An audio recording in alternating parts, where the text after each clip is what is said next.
Do I have your attention now? Aloha, iya. Gue mau bahas dua pertandingan besar review dari El Clasico yang pertama dulu, di mana Barca harus terpongkeng 3-1 oleh Real Madrid. Dan kalau dari line up yang diturunkan Xavi gak main, Frenkie de Jong jadi starter, dan keputusan yang tepat sebenarnya. Tapi Busquets tetap dimainkan jadi awal. Ya, mau bagaimana lagi, Kessie padahal fit buat bermain, tapi Xavi tidak mau melakukan perubahan yang sekaligus menyeluruh gitu. Jadi dia rubahnya tanggung-tanggung. Dan dia pasang Sergio Roberto di kanan, itu menurut gue ya suatu kesalahan yang sudah bisa gue prediksi. Pada saat video preview gue bilang, kalau Sergio Roberto main di kanan itu akan menjadi celah buat Vinicius. Dan dari Real Madrid sendiri yang bermain, itu gak ada yang berubah. Valverde tetap main di sayap kanan. Nah, jelas di babak pertama apa yang dilakukan Barca adalah possession ball yang dominan, tapi create chances sangat minim sekali. Yaitu pada saat bola di tengah dipegang oleh gelandang-gelandang Barca, entah Busquets, entah De Jong, itu selalu berpusat ke area kanan yang ditempati oleh Rapinya serangannya, sehingga sangat mudah diprediksi oleh lini belakang Madrid. Dan Rapinya dengan skill yang pas-pasan di harga 60 juta, it's a big no for me. Dan gue rasa bagi penggemar Barcelona juga setuju bahwa sudah saatnya lah Ansu Fati, anak muda yang diberikan nomor 10 warisan dari Messi, itu lebih diberikan kesempatan lebih banyak, bukan terhadap Rapinya. Dan create chances minim menyebabkan Madrid dapat counter lewat Sergi, terciptalah gol lewat Vinicius dengan space yang begitu lebar. Kita tahu semua Vinicius punya speed. Lu taruh Sergi di kanan, you stupid, you crazy, Xavi. Kalau lu taruh Balde di kanan, masih oke lah. Walaupun dia sisi kiri lebih dominan, at least dia punya speed untuk bisa menyaingi kecepatan dari Vinicius. Sergi udah berumur, bos. Ya, dengan leluasanya, dia dapat space dan kasih assist ke Benzema dan gol. Setelah itu ya, Balde di pertandingan ini pun gak bisa berbuat banyak. Padahal ada Alonso yang bisa bermain dari awal. Mending Balde ditaruh di kanan ketimbang Sergi. Dan Dembele pun di babak pertama ya tidak banyak melakukan sesuatu yang positif. Lebih banyak Rapinya yang memberikan aksinya di sana, tapi tidak signifikan. Nah, alhasil kembali lagi lini tengah yang kosong, lini tengah yang menjadi PR buat Barca di bawah Xavi ini.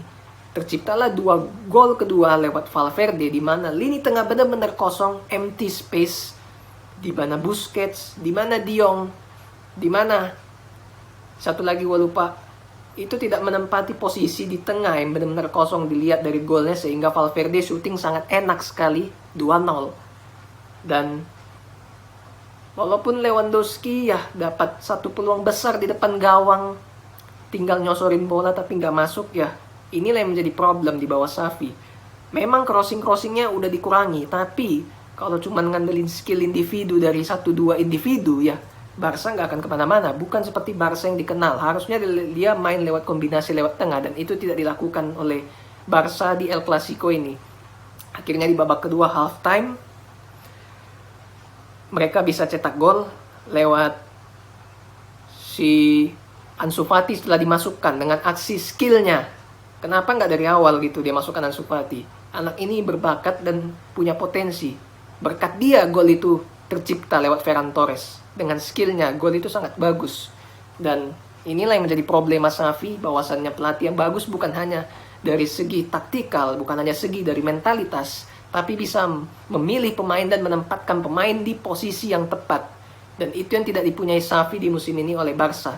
Akhirnya babak kedua lebih membosankan, Madrid cenderung bermain lebih aman, dan Barca terus-menerus melakukan possession ball. Dan yang ada adalah Eric Garcia lakukan blunder, kenalah penalti tersebut, dan ya inilah bodohnya. Dan gue bilang Barca layak kalah di pertandingan ini, karena memang pelatihnya gak bisa diandelin. Ancelotti memang secara taktikal gak ada apa-apanya, tapi dia bisa menempatkan posisi pemain di tempat yang tepat, sehingga itu membuahkan hasil yang bagus. Vinicius benar-benar dimanfaatkan, Benzema benar-benar dimanfaatkan, Valverde benar-benar dimanfaatkan, tidak dengan Xavi.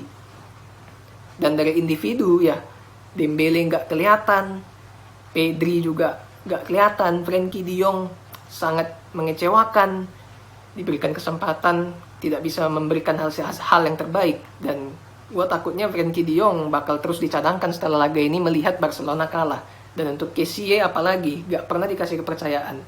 Ya, Xavi out adalah hal terbagus yang bisa diambil oleh Barca. Tapi melihat Laporta yang terus membela dia, gue nggak yakin dia bakal out. Karena Xavi selalu bisa mengangkat La Masia di era Barca yang modern sekarang. Itu yang dilihat Laporta. Bukan pada saat momen Barca bisa keep up to the level, keep up ke atas untuk bisa kembali ke top performa pada saat Guardiola pegang dulu. Nah, sementara di pertandingan lainnya itu jauh lebih seru, di mana Liverpool akhirnya bisa mengalahkan City. Gua penggemar Arsenal tentunya happy karena City bisa terjegal di perjalanannya. Dan kalau dilihat dari line up-nya, Liverpool main 4-3-3, tidak seperti match-match sebelumnya mereka main 4 striker.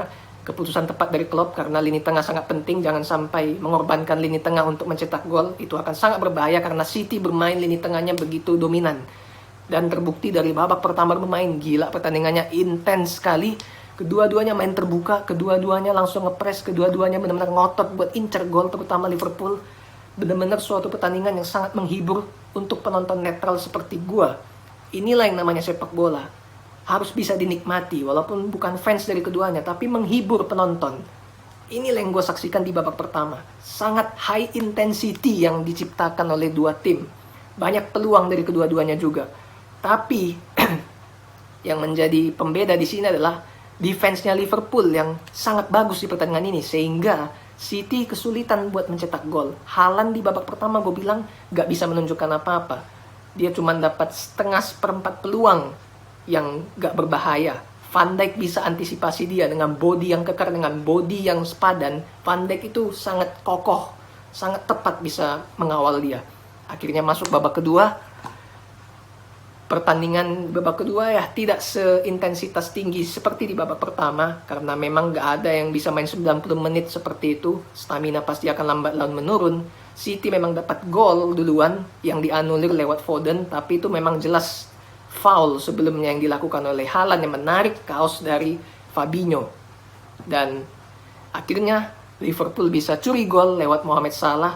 Gila Alisson ya, distribusi bolanya tepat sekali ke Salah, momen counter attack. Cancelo blunder, harusnya dia tunggu dulu di situ, jangan langsung sekali ambil gagal, bolanya nggak kena, akhirnya Salah bisa dengan speednya dan gol. Setelah itu ya Pep gak melakukan perubahan apa-apa, dia hanya mempercayakan pemain yang jadi starter tetap bermain 90 menit. Akhirnya Liverpool bisa mempertahankan kemenangan. Gue bilang Liverpool sangat layak menang di pertandingan ini berdasarkan defense-nya yang sangat bagus. Joe Gomez bermain bagus, bertahannya luar biasa lah. Van Dijk juga luar biasa. Walaupun Haaland tidak 100% terkawal, sesekali dia bisa mendapatkan space buat melakukan shooting juga. Tapi secara overall inilah Van Dijk yang ingin gue lihat, yang ingin semua orang lihat, bahwasannya dia bisa mengawal man to man seorang striker yang sepadan, levelnya dia itu sangat sepadan lah. Dan ini sangat bisa dibuktikan oleh Van Dijk. Semoga Van Dijk bisa tetap stabil di sisa pertandingan yang akan ada. Berkat dia juga, berkat Joe Gomez juga, berkat Robertson, berkat James Milner juga yang usianya udah uzur, mengawal lini belakang sehingga Liverpool bisa menang di pertandingan ini. Dan gue bilang pemain terburuk di pertandingan ini tahu siapa? Nunes. Itu Nunes semenjak dimasukkan di babak kedua dapat 3 peluang emas untuk bisa kill the game. Gak ada satupun yang jadi gol. Dan gue bilang kalau gue jadi Klopp, ini Nunes sudah gue gampar setelah pertandingan ini. Harusnya dia bisa kill the game sebelum 90 menit selesai plus injury time 6 menit. 3 peluang emas. Tapi dia begitu egois, maunya finishing sendiri, sok-sokan ngebuktiin. Padahal gak bisa apa-apa. Itu tipikal pemain Amerika Latin, yaitu egoisme, pengen membuktikan dirinya itu bisa, padahal Nunes gak bisa melakukan itu kan, terbukti akhirnya spot jantung sampai di injury time. Dan bagi City kekalahan ini ya sebenarnya gak ada masalah. Mereka kalau bisa menang di pertandingan berikutnya lawan tim-tim kecil, it's not a problem for Pep, karena kualitas pemain mereka sangat tinggi sekali. jauh dari tim yang lainnya. Memang lagi performa individunya kayak Foden, Cancelo lagi underperform, Bernardo Silva juga underperform ya. Inilah sepak bola. Thanks for watching. Say goodbye to the other side.